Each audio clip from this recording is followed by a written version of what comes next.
That's what happens when it's post-practice. Yeah. Marlon, as you know, when people talk about the Ravens, they talk about Lamar and his contract status. Do you feel it has been any sort of a distraction so far, or do you think it could be any kind of a distraction going forward? No, I don't. He doesn't really talk about it, so it hasn't really been a distraction. I think it's definitely interesting though how it's going for sure, but nobody really knows what's going on. He's his own agent, so I guess whatever conversations are happening, hopefully they're good. Hopefully they can get done pretty soon here. And but I have no doubt he'll be here for his whole career. So I'm excited about that, being his teammate for a long time. Marlon, what's the feeling having Marcus Peters back in the secondary, and how has he looked now that he's been on the practice field a couple weeks and potentially on the field Sunday? Yeah, I'm really excited to get Marcus back.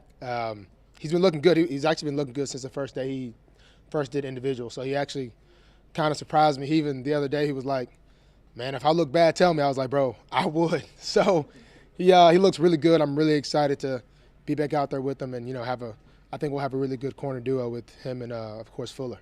Marlon, you guys are going to be going against Joe Flacco on Sunday. When you think back to that 2018 season and the transition from Joe to Lamar, what kind of stands out in your memory about how those guys handled that whole situation? That's not that long ago, but I guess it kind of happened pretty quick. I think, it was I guess rookie year Lamar.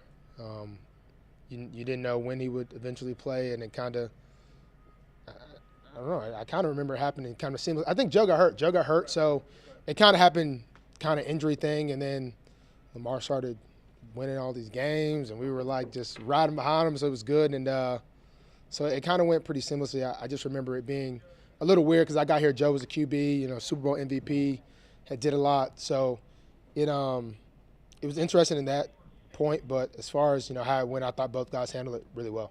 Is it going to be weird looking across the line of scrimmage and seeing him, Joe Flacco on the other side? It's going to be a little different. We were, I remember Joe's count, white 80.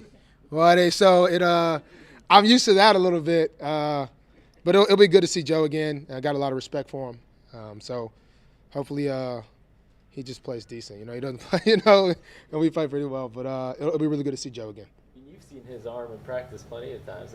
What kind of challenge are you expecting on Sunday? Yeah, Joe can throw it.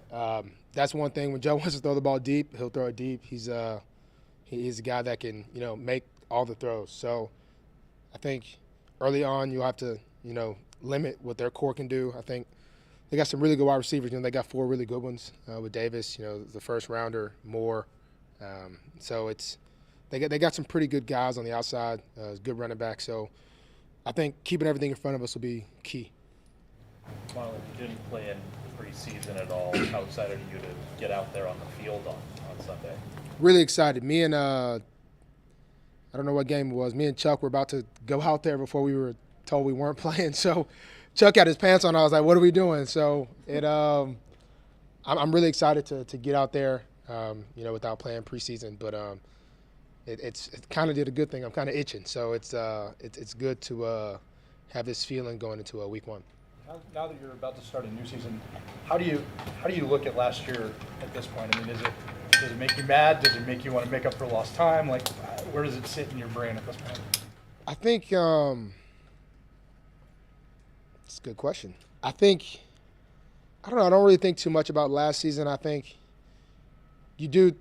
The good thing about having a bad year just as a team, as an individual, it's you just got a lot to look forward to this year. I don't think anybody was.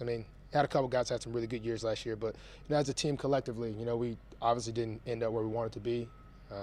So there's just a lot to look for, but don't really think about it too detailed. But you for sure just know it wasn't the result you wanted, and at times it was some pretty ugly games. Well, with yourself, Marcus Williams, Marcus Peters coming back, Kyle Hamilton forcing turnovers. How much do you guys talk about that, and how important is it that you guys think that you do that for this team? Really, we talk about it a lot. I was talking to it about Marcus, and before practice started, and I said, "Marcus, man, I'm gonna get you 2 in this first game." He said, "Man, Marlon, if you get me 2 this year, I'll be happy." And I was like, I was talking about in the first game, not the year. So we talk about it a lot. Obviously, Marcus, that's his specialty, getting those turnovers. Hopefully I get a couple. I know Marcus Williams, or the Marcuses are, we got to work on that. But Marcus Williams, I know he makes a lot of turnovers as well. So, just in the secondary, we talk amongst ourselves, and then defense, your defense only goes as far as how much you can take the ball away. So, consecutively playing good, mixing up looks, just playing fast a lot of times, tips and overthrows. You can lead the league if you catch all of those. So I think turnovers will be a big thing for our defense this year. I'm just ready to put it all on the field and just let it loose. You guys have a lot of established players, offense, defense, special teams. And any of those younger guys that you would kind of be banking on to have a breakout season this year? We got some guys. I think that draft class was really good. And I think, Likely, flashed a lot. Hamilton flashed a lot. I think, let's see, who else really flashed a lot? Linderbaum, he just got in there. It seemed like there was no drop-off. There was not a lot of times when we were kind of noticing he was a rookie in there. So we got some really good guys. Pepe, I love Pepe. I love the juice he plays with. So we got some guys that I'm really excited to see. So it'll be live bullets, so you really get to see, who guys are. So I'm really excited about that.